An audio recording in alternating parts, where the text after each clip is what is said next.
what got you into the motocross? Yo, little kid me would be so pumped of what I'm doing. Yeah, you did 5 backflips. It's one life. It's just me, but like I can inspire 100 other lives. I found myself, I love working around happy people. This is the One Life Podcast, hosted by Todd Lawrence. Today, we are back with another episode of the One Life Podcast. This is episode 29 with your host, Todd Lawrence. And today we have the pleasure of sharing the microphones with another dedicated and heavily determined to win individual. I came across this incredible dude on Instagram at I'm Zak Klaptosky. He was riding his cool looking dirt bikes through the woods, chopping through the trees and trails like a ninja, man. I'm talking about backflips, front flips, flying high in the sky on his dirt bike, just looking like a superhero, man. Come to find out, he actually owns his own motocross race shop, right? Which is located in East Stroudsburg, Pennsylvania. Ladies and gentlemen, give it up for my man, Zak Klaptosky. Yeah. Zak Klaptosky, welcome to the One Life Podcast. Big crowd man. In here today. Yeah. Welcome to the One Life Podcast. Appreciate you having me out, man. Thanks. Yeah, thank you for showing up. How you doing today? Yeah, it's a good day. A little icy out here in Pennsylvania, but everything's going good. Looking forward to spring and getting back outside a little more. Yeah. So. Yeah, you said it's icy out here, man. I tell people all the time, we live in the North Pole, man. Dude, this winter's been crazy around here. Normally, like it's you know, you get a day or two of snow and then it thaws out and it's pretty gone, but like gone pretty quickly. But this year has been like, it's been snowing and staying. Everything's freezing. It's all the creeks and like people are ice fishing out in like the middle of the Delaware River. It's crazy. Ice fishing, yeah. Yeah, it's cool. So it's makes me enjoy the seasons a little more too now, because it's like, yeah, it's forced upon you and it's not like just little hints of it and it's gone a day or two. Like it's here. You're gonna, it's here to stay. if you live out here, you're gonna freeze your ass off. Yeah. So if you're getting out there, it's you gotta make do with what you got now. Yeah. So it's forcing you to like bundle the up. Cold. Yeah. Yeah. So, bundle up. Yeah. Yeah. So, you came through it in a hoodie though today. Yeah, I know you guys got thick blood. Yeah. No, it's I'm an outside person. I can't be inside. It's constantly go. So no matter what the weather is, I'm outside. I don't care. Yes. It's raining, snowing, sleeting, anything. I'm outside. He's with Mother Nature. Yeah, I love that. That's my stuff. So fucking her good, yeah. He's out there with her all day long. I try, man. It's I respect it, yeah. Yeah, not an inside person. Go inside and I sleep and then go back outside. It don't matter. I'm in the winter. I'm ice climbing, snowboarding, riding as much as I can. It's cool. It's cool. So this year we've been able to ice climb in Pennsylvania, which is the first time I've ever been able to do that. So yeah, talk about that. Yeah. It's pretty cool. Just climbing up like little frozen waterfalls and like some drips. Kind of some of my older friends been asking me to do it for a long time, and finally said yes, and I went out and I did it one time and borrowed some stuff and I got hooked on it, and it was like my new thing. Adrenaline rush. Yeah. I mean, it's different when, you know, you could fall, like, and you're going to fall far, and like, I mean, you're obviously roped in, or if you're, you know, top roping something, it's not a big deal, but if you're leading something, it's pretty cool, and it's hard to find things that, you know, scare me. So that was cool, and it made winter normally way better, because normally I've spent my whole life chasing summer, and then I found something that like makes winter like way cooler, and I'm like, look forward to it. Yeah, like I don't care if it's cold. I'm going ice climbing. Yeah. So have you lived in Pennsylvania all your life? I grew up in Pottstown, Pennsylvania, so about an hour and a half from here. Gotcha. And then moved. I kind of with motocross bounce around all across the country, normally chasing summer in the south and in the winters, and then back up here for the summers, and kind of wherever it was warm. I lived down in South Carolina for a while, North Carolina for a while. See, that's where I want to go, man. Yeah. Trying to escape this cold shit. It was still personally. it was still pretty cold there. Really? I personally liked it. It was nice and like, slow, and everyone kept like, it was like a slower pace for sure. Yeah. It was hard to find, motivated people to do things with, because Right. it was, pretty slow paced. No one was really Down south in the area you were in. Yeah. What area were you in? Yeah. I was outside of like Jacksonville, North Carolina, and outside of like Myrtle Beach, South Carolina, like Conway. So Yeah. it was like you could go in and find stuff, but I was like right on the outskirts of everything. So it was kind of not a lot going on. Right. So, and then recently just moved. I was in Delaware for a few years, and then just moved up to the Poconos here, and it's been a year and a half, 2 years now. Right. And Yeah. I'm really kind of So- enjoying it up here. Absolutely, yeah. So what got you into the motocross, BMXing? Like, I gotta imagine and think that, like, as a kid, you were on the bikes just getting on, didn't even know how to ride, just take it off and just going. And you found your love. How did you find your love for the bike, man? Bike life? So just kind of, my dad likes car racing stuff more like, and that was what he was into, like circle, dirt track racing. And he took me to the Harrisburg Farm Show, the Motorama race, and wanted me to watch the quarter midgets. And they wanted to buy me like one of the small little like circle track racing cars. And I seen the dirt bikes, and I wanted to race dirt bikes. Yeah. I watched the dirt bikes, and then they went and bought me a dirt bike, and kind of loved it ever since. And I was 5 years old, first time on the bike. It crashed and broke my arm. Oh, So yeah. sick. See, Yeah, so dude. that brings me to, because we're going to have a little segment at the end, but that might be one of your moments. But Yeah. wow, yeah, at 5 years old. Yeah, it broke my arm. I was good though. Got back Shook it up. off, And no. You didn't feel nothing. Yeah, no. Because it was broken. Yeah. Yeah, it was good. No, I went to the hospital, got a cast. Everything was good. Got back onto it a few months later, and After the cast came off. Yep. Of course. Yeah, yeah. And it was good. And kind of just did it in the field for a while, and then my dad took me, and we started out racing in the woods and kind of doing like some little hare scramble races, they call them, and kind of went from there, and then phased out of that when I was like 8 or 9. Rode four-wheelers just for fun with my family, and then one of my friend's parents seen me ride. They had a bike, and they seen me ride, and they're like, "Hey, you can ride, like good." And they bought me some bikes and said, "Let's go racing." And they took me racing, and then it was kind of like you said earlier, it takes a village. It was a village between my friend's parents, and I had a couple of them that would take me racing, a couple of them that would help fund my race, and a couple of them that would help get me to where I needed to be, and kind of just started racing from when I was 14 till probably like 25 pretty heavily, and came up through the ranks pretty good, and raced a lot of arena cross towards the very end, and that's kind of where I ended the... Hold on, I gotta get you. Yeah, we need to get some round of applause because we winning out here. I raced arena cross towards the end of my racing thing, and kind of got out of that, and so on the down climb of racing, and kind of out of the whole sport from injuries and everything, and had a couple bad ones, and kind of was over it. And my friend was passing.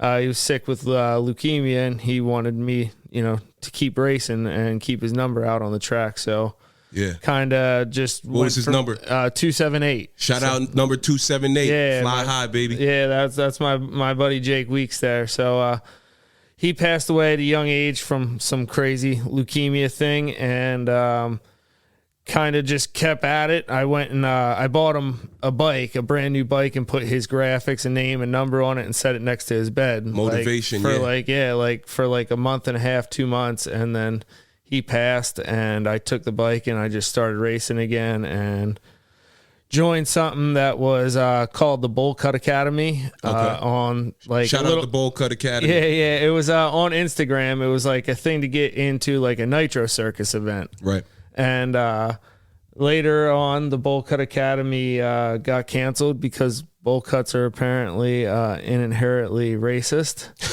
So, like Caillou, like you talk about the Caillou haircut. Yeah, just a straight up bowl cut, like straight up wet, like crazy bowl cut. Yeah. Apparently, it's racist. Yeah, what are they saying? They weren't allowed to call it. It was like some like white supremacist thing or something. Oh, like, snap, yeah. And I was like, bro, like, how are you going to loop me in? How are you going to mix the, what are we doing here? So I rocked it for a few more months, not going to lie. The bowl cut. Yeah, it was sick. Bro, because we don't see color here. We don't see, all we see is greatness. No, yeah. And that haircut was great. Let me tell you what. Yeah. So I rocked the bowl cut for a while, and that was you got to win a chance to go to Travis Pastrana's house. And who's Travis Pastrana? Yeah, he's like Travis. He's a big BMXer. He's like kind of like the king of action sports. Like started out racing motocross, did that really well, then got into freestyle and like created freestyle motocross pretty much. Yeah.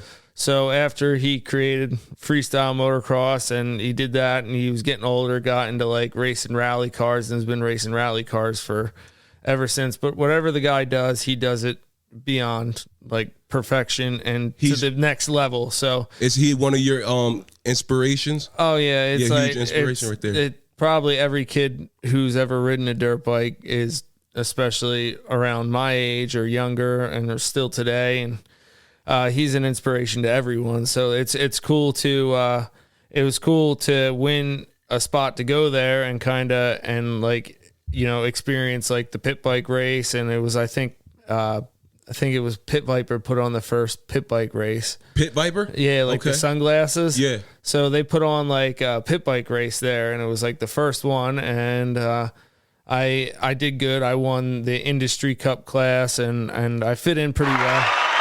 Another one. Yeah. The One Life Podcast.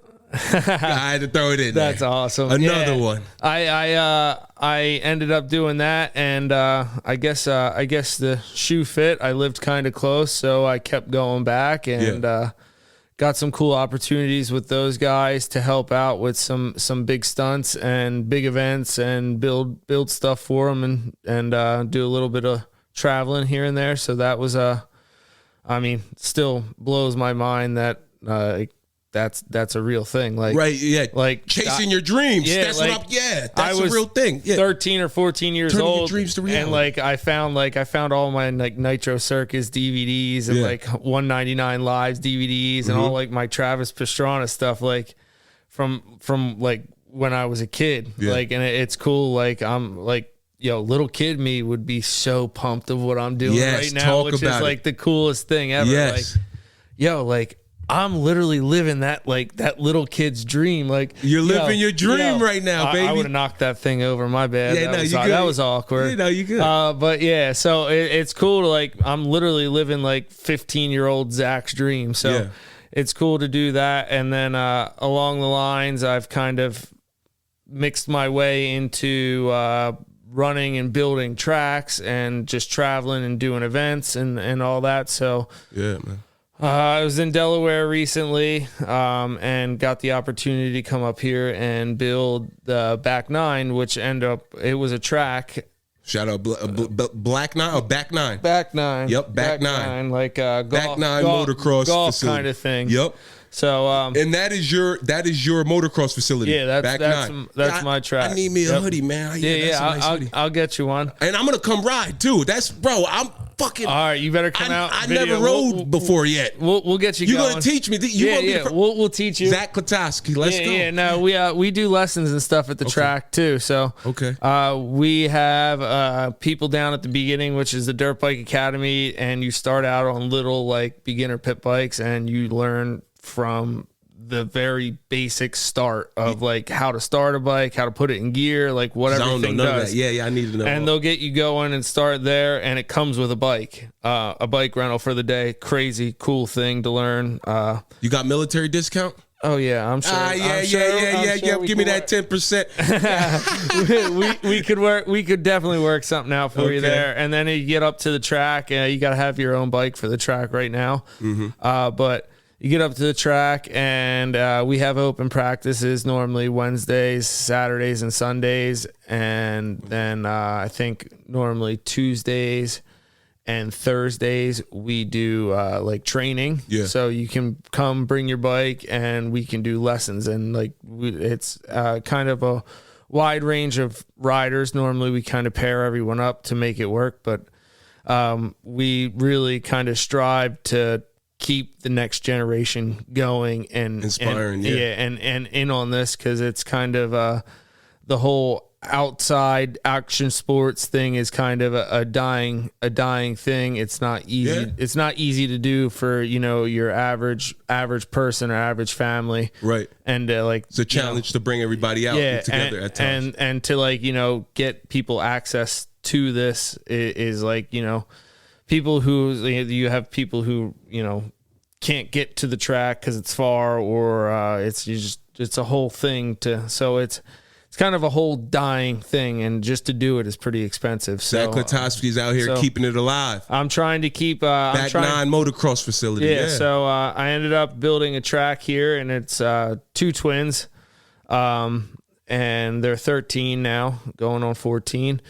I built it for them when they were 12. And you're talking about your kids, right? Yeah. God bless, man. Yeah, yes. Yeah. They're not my kids. I don't own them. I don't have the paperwork for them yet. Yeah. No, I'm just kidding. You adopted them? No, they're trying. They got a beard just like you. Or, well, you got a son or a daughter? They're 2 13-year-old boys. Okay. And they're my track kids. So I built the track for them, and when I built it, they said, a beautiful thing, man. Build it like it was yours, and so we can grow into it. So I built it, and I kind of slowly was seeing the whole picture of the place. It's used to be an old golf course, a golf resort. Yeah. So if you ride a dirt bike and you've driven past a golf course, you dream of always riding the golf course, right? Because it's perfect. There's jumps, there's jumps, there's sand, there's cool stuff. You want to ride through it. So BMXers dream course right there. I'm gonna rip through the golf course today. Yeah. So to see the whole golf course, and then to be here, do whatever you want with it, and make it for a dirt bike. And I'm like, what? So fast forward, I built it, and I'm looking at I got there 2 days after I broke my hip, and I couldn't walk, so I'm not well enough to get into a bulldozer and build the track. So I kind of was up at the track for 4 days working before I ventured off from where I was immediately parked, and they showed me the property and explain more of it, and it was crazy. So it's an old resort, so they own everything, all the houses, the roads, there's so much place for parking, there's buildings already, and bathrooms, and the whole infrastructure is already there, right. And the way to get around, so it worked out kind of perfect, and kind of the shoe fit, and it was a great opportunity, and we did our research and got going on that, and made sure we could do it with all our permits and everything, and we were what we thought we were under what we needed to do, and we were up to code. So we continued and opened I believe we opened the end of October of last year. So we opened for a few months, and then it kind of hit winter, and then we opened again. We were actually able to ride all the way up to Christmas Eve last year. So wow, yeah. it was sick. Yeah. So how does it work? When it snows and rains, do you still ride? Generally not. It's dangerous. It's not fun. The turnout, it's it doesn't make it worth, tearing everything up and doing all that. The right. Tracks, it's no traction really in the snow. Yeah. You're slipping. Have you rode in the snow before? Is it fun? Or you slip and fall when you turn? And it depends. depends. Like on your tires. If you know what you're doing, what you're trying to ride, like riding moto in the snow is not that fun because it gets kind of sketchy and dangerous with like the jumps and like all that. But like trail riding and stuff, that's fun in Pretty the snow. fun and like, cool, yeah. Like if you're not like you're not trying to like impress anything or go fast or there's like not much on the line, it's fun. Just cruising through the quiet white forest. It's cool then, and you get out in the fields and you can start ripping around and sliding and stuff. And like ice riding and stuff is pretty cool. Like I've done some of that. I've seen that. Dude, it's wild how much you get. Like you stud your tires, you can put little screws in them that give you traction, or you can buy ones that are studded. Yeah. And it's crazy how much traction you get on the ice. You would think it would be slippery, but like that's the most fast. traction. You go so fast and you can like lay the bike over and everything. It's cool. Yeah. And then so yeah, normally like the way it works, we're normally open from March to like October, kind of weather depending. And it's normally only 10 to 4. We've kind of adjusted our hours to work with some of our neighbors. Right. Try to at least. Because the noise of the bikes and stuff. I got you. And we're going through some stuff with all of this right now too. We'll get to it at the end, but so we're open like 10 to 4 Saturday, Sunday, and it's you got to become a member. Back 9 Motocross facility. Yep. Located in East Stroudsburg, right? Yep, East Stroudsburg, Marshall's Pennsylvania. Creek, at the old Mountain Manor Golf Resort. Okay, yeah. Where is it at again? It's at the old Mountain Manor Golf Resort. Okay, So- that's not in Mount Pocono? No, Okay. it's East Stroudsburg. I got it. yeah, it's like Marshall's Creek. It's I know where you're talking. Exit 309 up that way. yep. Cool, got you. So it went well the whole first year we were open. We opened normally back up in March and went full steam ahead. Everything was going smooth, and then in October we were hit with a preliminary injunction by our local government deeming us a nuisance and not having the correct zoning. So we've kind of been in a legal battle for the entire first year that we were open, and kind of didn't really let anyone know what we were doing because we were very well. Yeah, they don't want to see us win. Yeah. They don't want to see us win. No. It's crazy that we're going through it, and they say our zoning wasn't right. So they were somehow able to get a preliminary injunction on us while we were pending our zoning hearing and appeals. So we had to close down early this year, which was, I think, in October. And crazy the amount of support that we got from our local community, our riders. We kind of reluctantly put up a GoFundMe because who wants to put their tail between their legs and do that. We put up a GoFundMe, and within 48 hours, our riders and our families and our members teamed up together, came together. Like 20 grand right away. And we have one lawyer. God did.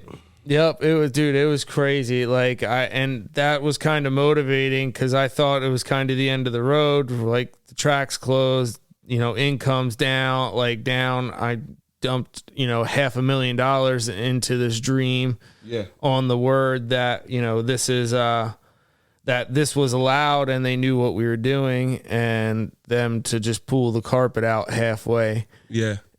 In between, and you guys kept your balance though. And we were operating while we were doing this, and in the appeal process, per what they told us, that we were allowed to operate as long as we were appealing, and then somehow hit us with a preliminary injunction, which we didn't find very legal. But it's hard to fight any of this stuff because it's, months, years, weeks, months, years until anything happens or there's any progress that happens. Right. So with that, we're working towards getting that removed and opening back up, hopefully. because we know we're right. We won our zoning appeal. They found that we are zoned resort, and this is allowed here. Now, when you say zoning, you know what I'm saying, for people that don't know, because I'm one of those people, you know, what are you pertaining to when you say the zoning? So like zoning like is normally under like different classifications of what's allowed to be there in that area and what you're allowed to use the land for. So like residential areas, like allowed to be like homes, single family homes, like that kind of stuff. And then you have like commercial and like commercial where you're allowed to do like little shops, restaurants, all that, you know, like commercial business can operate in that. Normally it's generally like near highways, and, you know, near other businesses that already exist. And then you have like industrial, and that's like where you can have big factories and like, you know, manufacturing. So it's a license, basically. It's not like necessarily a license, but it's kind of, yeah, I guess you could say it is a license, but like you have to get approved for certain zones. Yeah, approved to use. So the good thing about what we and where we're located is it's been zoned since the early 40s and 50s, like 1940, 1950, because originally it was, I believe, a Jewish camp. Gotcha. Is what it started out as, and then it slowly turned into Mountain Manor, which I believe for a while, Mountain Manor held the second highest amount of games played of golf in the country, or in Pennsylvania, one or the other. I'd like to say country because make it sound cooler. Yeah. But like in Pennsylvania, and it was like 70,000 games in a year or something. Right. So it was cool. There's when Mountain Manor was at its prime, there was like 80 to 100 rental units, and that went from like apartments and efficiencies to like single family homes, like motels, hotels. There was restaurants, I think 2 or 3 restaurants on the property. There was an indoor ice skating rink, one of the only in the Poconos. Right. Indoor pools, indoor like basketball courts and gyms. There was like, it was a pretty like bumping thing. It was the biggest, one of the bigger resorts in the area. And then obviously the whole resort thing kind of fell out of, you know, this area, and that was no longer a thing and kind of slowly went downhill. There was also, you know, a go-kart track on the property, ATV and UTV rental track. Right. There was snowmobile rentals. There was bumper boats. Okay. Go-karts, mini golf. Like it was like arcade. It had everything. It was really cool. This was one of your old facilities, you're saying? And no, it's where we're at now. This is what it was. This is Back 9. Yeah, this is what it was in prior life. It was Mountain Manor, and Back 9 is located out Mountain Manor. So, with the track too, there's like, you know, houses you can rent. Like if you come up to ride on a weekend and you want to like you want to camp out, get a house, like you can rent. There's houses to rent. There's pretty much like everything. Come on out. Yeah, it's cool. And we have the track, so it's all you can ride from your house right to the track. It's freaking amazing. And our community that we have there already is awesome. Everyone kind of stands behind it. Everyone there's a lot of people that work at the track. We have through like 4 or 5 flaggers from within our own community that come up, and they're so excited to show up and work and flag. And right. And that's another thing, you know, cause I can relate because I work at a resort right now, and I found myself, I love working around happy people. You know what I'm saying? Like you just said, the flaggers are so happy to be there. Because why? Because they're seeing other smiling faces, excited kids. They're happy. They're just in an adrenaline rush. Oh, where do I go? I love that environment. You know what I'm saying? Because it makes work like not work anymore. You know what I'm saying? The time flies and you're helping people do this. Oh yeah, go this way, go that way. Oh, did you try that bike? You like that color? Yeah, all that stuff. It's definitely cool because like it's it's a tight knit community. All of our members, all of our people, all of our friends, riders. It's they all become like kind of family. Like I have a whole new family because of this track. Like everyone shows up, like they'll come and they'll hang out, they'll show up, they'll ride Saturday. A lot of them will stay over, and like, you know, motocross racers, obviously we travel like gypsies. A lot of us have motorhomes, trailers, and it's our whole family that goes. So like you'll come and ride, like people show up on like a Friday night with their family, kids, like, and it ranges from like, we have riders that are 70. Yeah. We have riders that are 4. Yeah. Like, and it's the whole family comes, and like they'll hang out Friday night, cook, like good food. You got the grills out. Everyone got the grill out. It's just hanging out in the field. Like it's crazy. It's cool though. Like you just great atmosphere. Everyone great like you don't have to worry. Like your kids can just go off and they're with all the other people camping, and you don't have to worry about everyone's there. For the same reason, there's really very, very rarely any bad eggs in the crowd. Do you guys got public safety? Security? Not really. I mean, everyone kind of. I was about to say, I'll come work security, man. I love working security. At some point, we will need it for. We would like to do, you know, events in the future.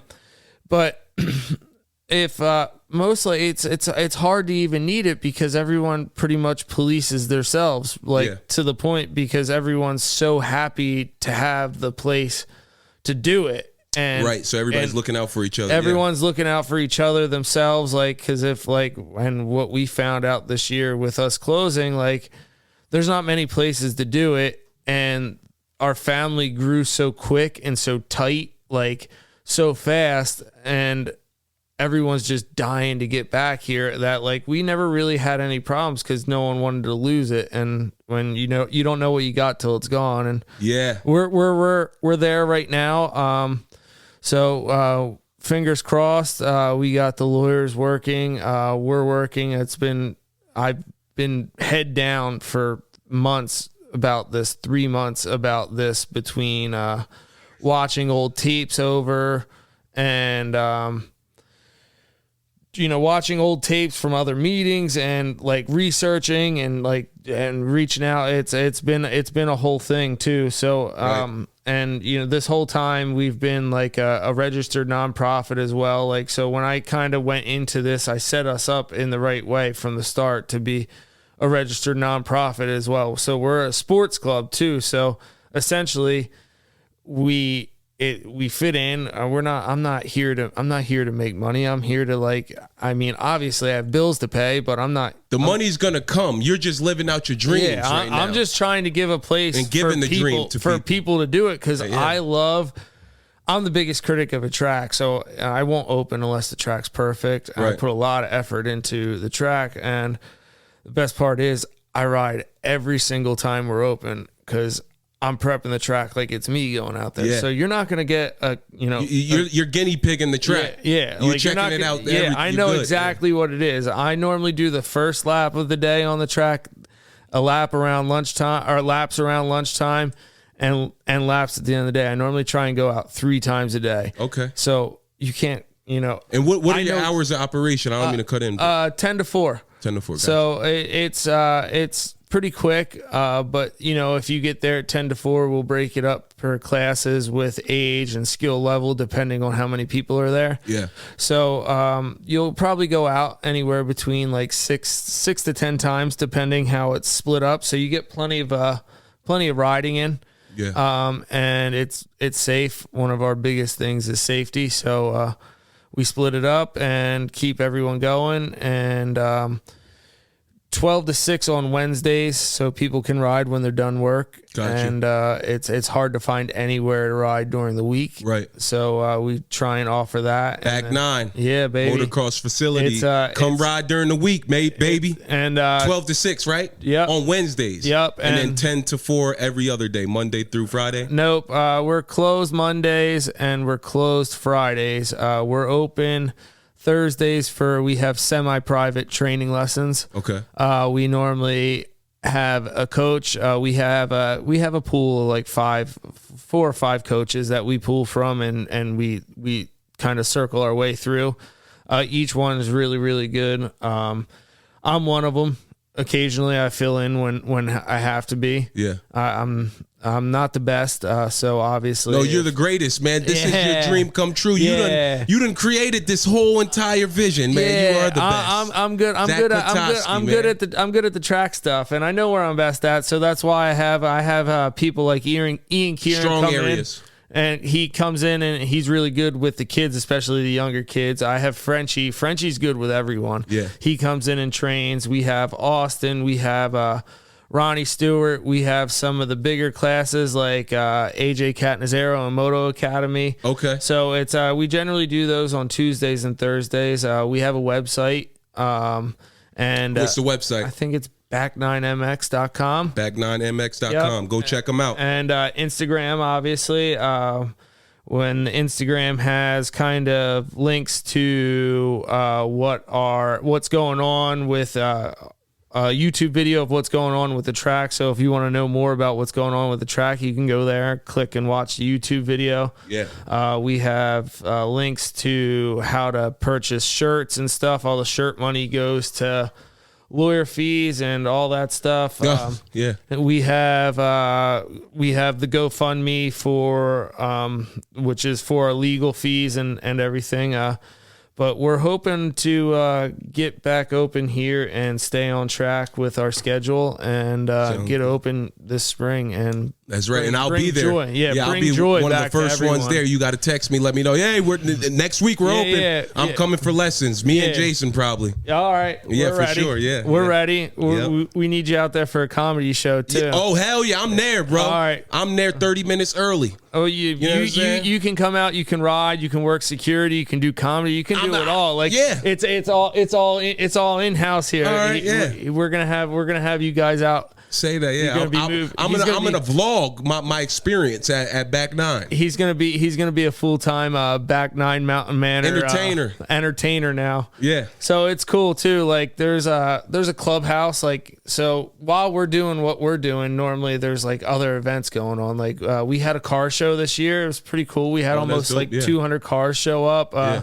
I did a little freestyle like demo for everyone. When you say freestyle demo, like on the track? No, like on big jump and the airbag. Yeah. Talk about that stuff because you like a daredevil, man. On Instagram at wait, hold up. At I'm Zak Klaptosky. Yeah. Go check him out. He got some crazy videos. Yeah, kind of the Zach of all trades. Yeah, bro, you like a stunt devil. Talk about it. I've grew up racing. I started with motocross, and then when I got out of motocross, went into BMX and racing and BMX racing, and then that turned into like dirt jumping and a little bit of like shows. I've done a few of those, and then kind of got into dirt bike racing again and doing it really well at a high level. Yeah. And then this whole thing. You got any sponsors?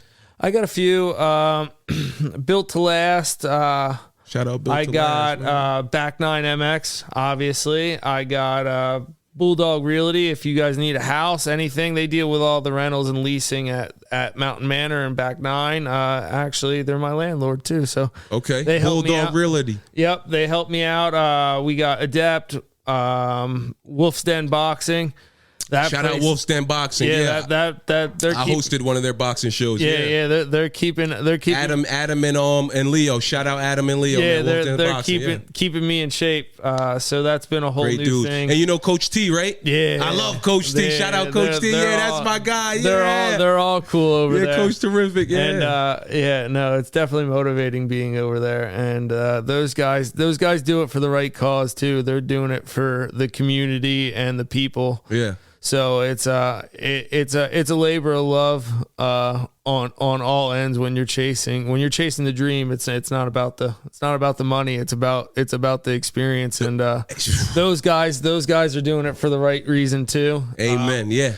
It sucks. You put me on the spot, and I can't remember my sponsors. No, but you did. You shouted them all out, and there's got plenty a few more. Of them. There's more. There's plenty more. Shout out all Zak Klaptosky sponsors. Yeah, though. just go on my Instagram. You'll see them there. Yep, and bro, you talk about boxing and stuff, and just chasing your dreams and making it come true. I used to box for 4 years. That's how I know Wolves Den Boxing and Coach T. Great people, man. And boxing is a great disciplined sport. It'll keep you in shape. So I know it'll keep you in shape, and it'll definitely keep you your humble. Self-defense humble too. Yeah, oh, bro, you get real humble when you're getting jabbed in the face and you thought you was gonna go in there angry, and you like, oh shit, and you get tired, and it's some little kid. Even worse, it's some girl, some little girl whooping your ass. Shout out Shadeja Green. Yeah, she one of the female champs. I don't know how to explain it. WBC, something like that. But Shadeja Green from New Jersey. She's doing big things in the boxing.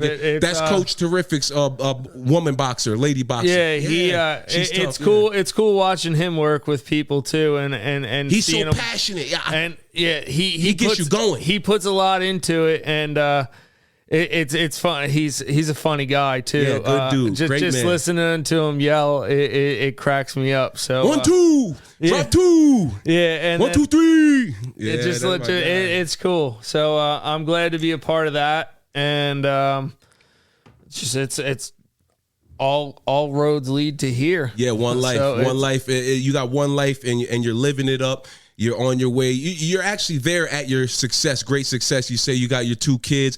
You building for them and everything like that. You're actually introducing them to the great, successful, fun life that you've been actually living throughout your life. And that brings me to this great question is, at what age have you ever had a job, a 9-to-5 or anything? Because I done worked everywhere around the world, and I'm tired, man. I'm ready to just start living out my dreams like you. But that's what I'm saying. Like, have you, like, what age did you? It's been about, I haven't worked a job for someone else in about 10 years. Amen. Yeah, man. But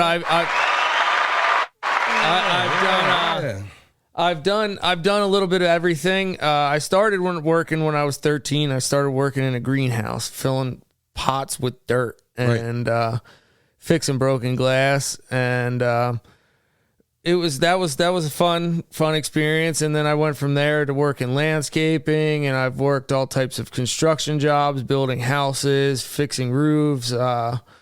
Worked in mechanics and fixing cars and tires and doing that side of things. Worked in motorcycle industry, and then kind of finished it off with working in the tree industry for a while, and doing a lot of cutting down of trees and landscaping and stuff. Yeah, like I love like climbing, like that kind of like tree work and stuff like that would really get me going. So it kind of kept me into it for a while, and you get paid pretty decent if you're climbing and doing it well. Mm-hmm. So kind of, when I was about, I would say 25, I kind of opened a dirt bike shop and was just working on bikes. I've always done it, just working on friends' bikes, buying and selling parts. It was always like a kind of a side gig. And hustle, yeah. I got myself into a spot to where I could kind of use that to support my racing and traveling, and was able to quit work and use my income, myself, support myself to kind of just go do a last hoorah and live the dream. So what age was that? I was probably, I think, 20, 24, 25. Yep, and you went for it. You said, you know what, this is what I know I want to do. And it kind of worked out in a crazy way, and I never really kind of foreseen being where I'm at now. And now, did you have any fear of making that making that move to be like, you know what? I'm going all in. You know what I'm saying? Either this is going to work, or I'm going to stumble in that direction and something's going to work that way. Well, was there any fear? There is kind of always a fear of not doing it to my best ability, but I kind of, anything that I do the best I possibly can. So there's, you can't have a fear of failing when you're trying as hard as you can. That's right. as long as you're doing what you can, you're really like the best you can. Are you really failing? Because you're trying, like, right? And that's what my uncle loves to say. He says, you know, there's nothing. You're not failing if you're trying. Yeah, there's nothing bad that could come out of going for good stuff and doing great things. Yeah, you know what I'm saying? Armed with great intention. Shout out Wallow. But man. yeah, at the same time, like, not really scared of losing anything, because when you have nothing, you can't lose anything. Right, so, right. like, we got to go get it. I'm gonna go Nothing get to it. lose, Like, yeah. so I really have not much to lose besides, you know, a little bit. But like, how many years did it take you from when you made that decision to go chase your dreams and become this, you know, all-time BMXer, you know, motocrosser, you know, out there in the outdoors, living the life, living the dream? How many years did it take you after you went for your like made your jump? You know what I'm saying? Said, like, this is what I'm doing. I'm still working on it. Yeah. No, but you're living through it. I've always You're been in there now. I've always been, you know, pretty competitive and good at what I do and the riding thing. So more so the hard work and determination, like, not necessarily on the bike, off the bike, has gotten to me to where I am now. Yeah. Which is crazy to see. Like, now it's like the bike stuff is coming around full circle, but that's because of the hard work that goes on behind the scenes and not just the riding part. So Amen. Kind of goes with, like, obviously what you're doing. Like, this is the cool part. Like, this looks cool. Like, not the editing part, not the setting up part, not the, like, getting this room ready thing. Yeah, shout out Johnny Goat, man. Yeah, that stuff sucks, and that's the stuff that people. The One Life Podcast.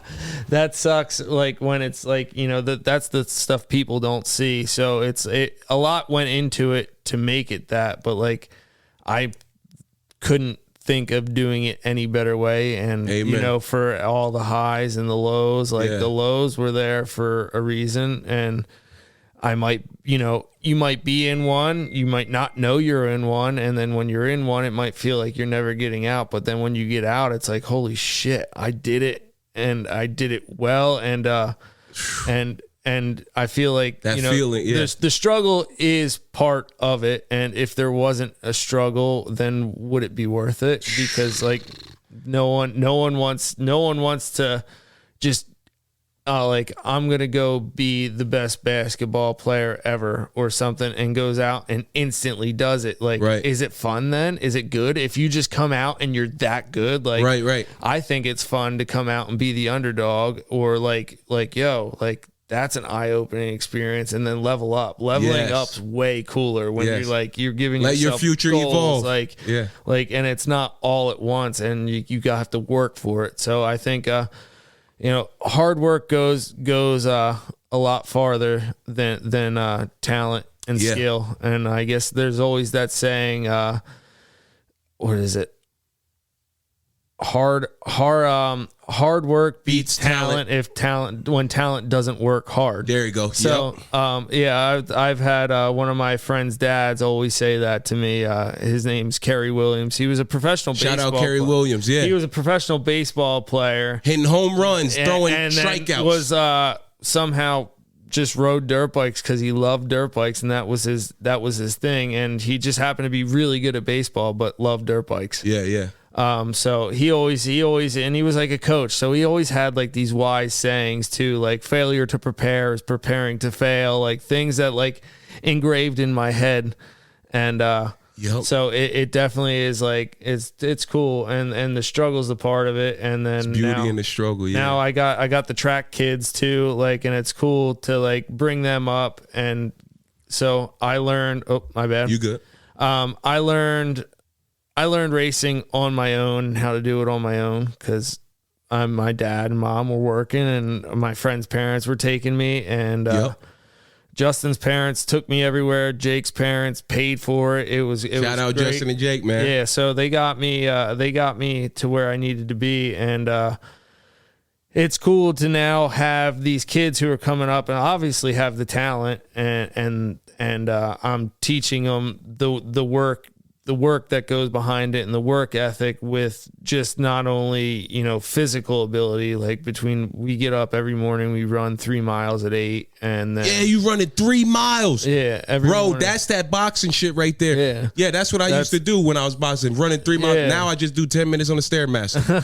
That's it, bro. He said, I only got 10 minutes for this shit. Stairmaster. Yeah, everything else, I'm lifting these weights. Yeah. Getting my Jamie Foxx body on. You know what I'm saying? I got 3 miles every morning, like Monday through Friday, and then they go to school. They're homeschooled now, so it's really easy for us to train and keep doing that. And then between that and just discipline of maintaining their bikes, and we all struggle with the eating thing, so I'm not even going to talk about that. Oh yeah, me too, yeah, bro. no, I go to sleep with my snacks. And then Tuesday, Wednesday, Thursday, we're at the boxing gym every night.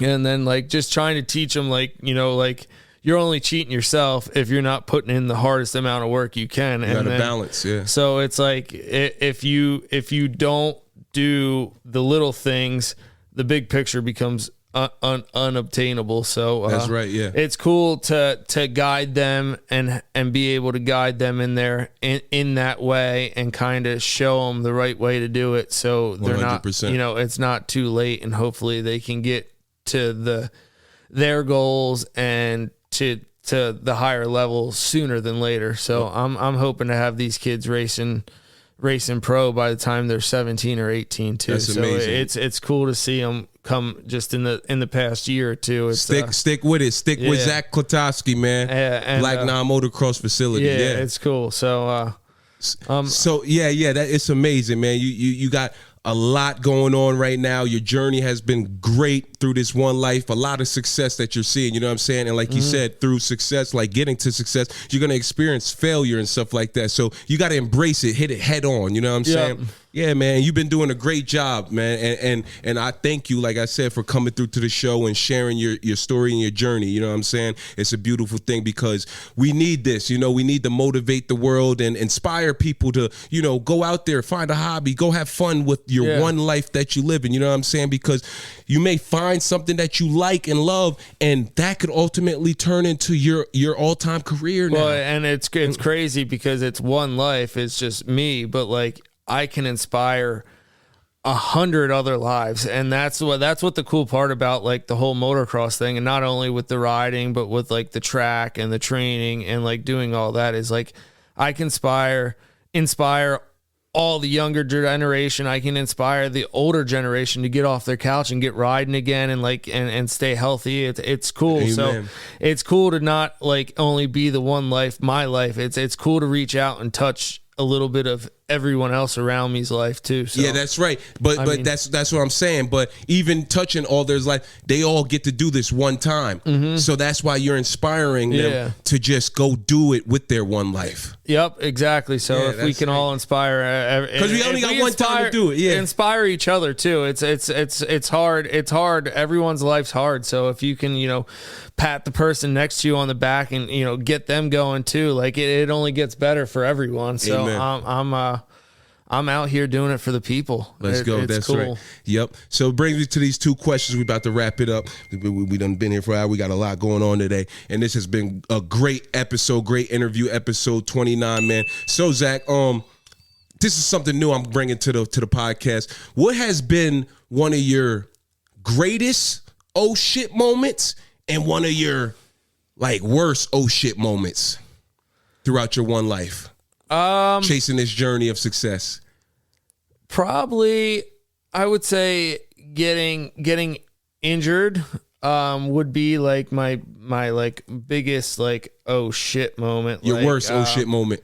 I've had a few brain injuries. I've had recently I dislocated my hip and broke my the femur, the top of my femur. Yeah. Luckily, they were able to put it all back together. But you're not on crutches, nothing, bro. You ran through the snow when you came here. I seen you. Yeah. You're healed. That's amazing. They put it back in. I walked out of the hospital that night. I thought it was a broken femur. And it was one of my bigger oh shit moments for the fact of what I had going on in life and in the position I was at, that I thought I wasn't going to be able work and continue to afford, live out your dream. But get on the bike and stuff. But God is great, and, dude, and you healed. And it's crazy, and it kind of like a miracle. It led me right into the back nine. I showed up 2 days later at the back nine. I pushed through, and I had to work. Yep. And then that's what really started the back nine. So that's kind of like, could be both. Could be like my biggest moment. that was your most devastating shit moment. Like, and then what was your most like your greatest oh shit moment? Probably one of my greatest oh shit moments would be landing a backflip. That was pretty cool. So like growing up, I grew up a racer. Like I had no intentions of ever doing a backflip. I have no intentions of ever doing any stunts. And like that's what's the hard part about like trying to do this freestyle thing is I grew up a racer. Like I'm like taking your hands and feet off, or like normally not like you normally don't do that when you're in the air. You're just trying to get back on the ground and go faster. So that was cool to learn. And I went over to Pastrana Land one day, and there was this guy who never really raced, never did anything, told me he was doing a backflip. Yeah. And I was like, well, I've always wanted to do a backflip. How am I going to let this guy who doesn't necessarily know how to ride a dirt bike nearly as well as me do a backflip? Yeah. And I'm not going to do a backflip with him. So I have Travis Pastrana as my teacher, teaching me to do a backflip.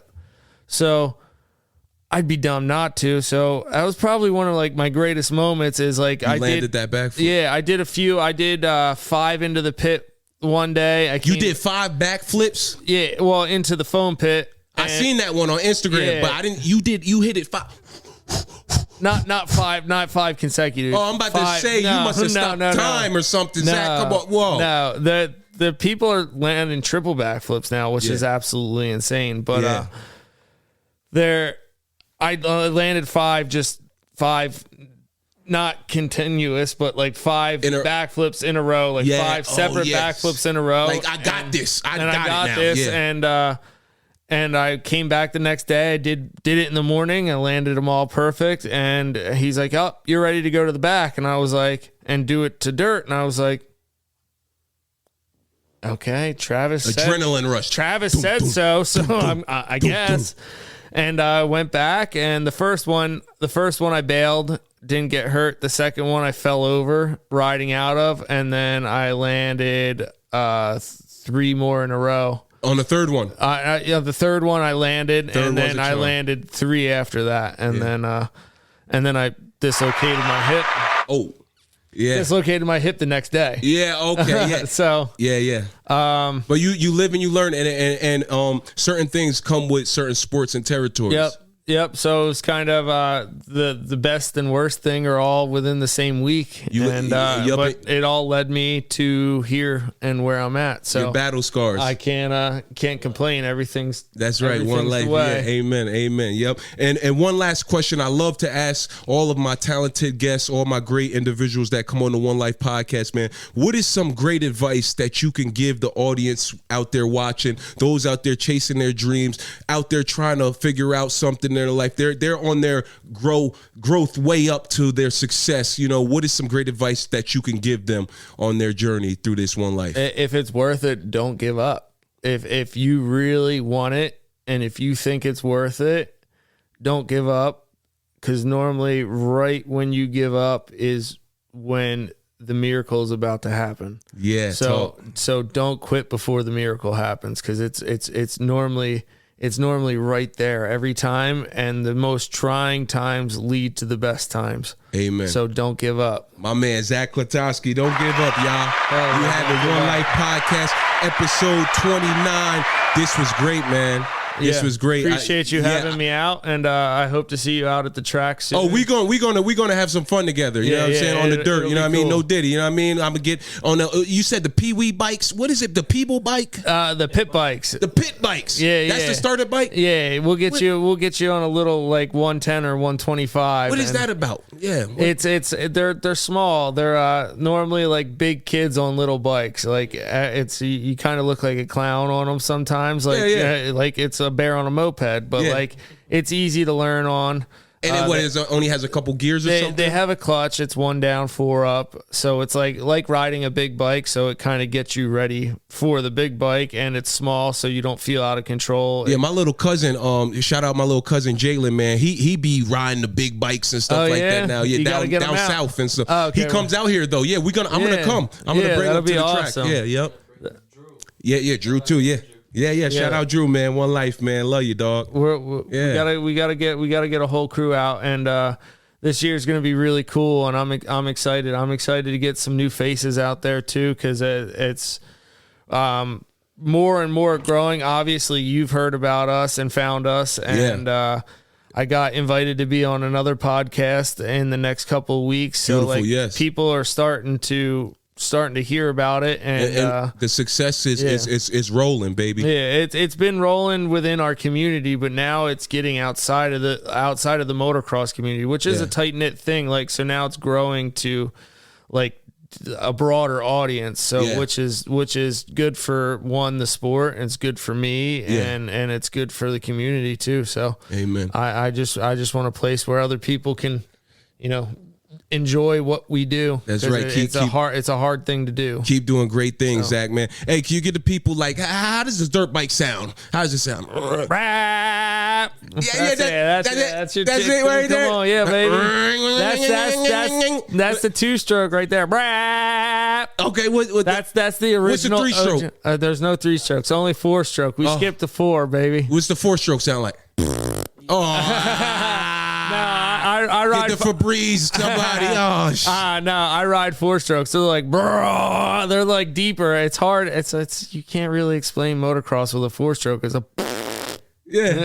hard to. Yeah. The 2-strokes got that ping to them. Like, that's how you explain motocross. Yeah, that's how you explain a dirt bike. Yeah, yep. Yeah, that's how it sounds. That's when you're revving it.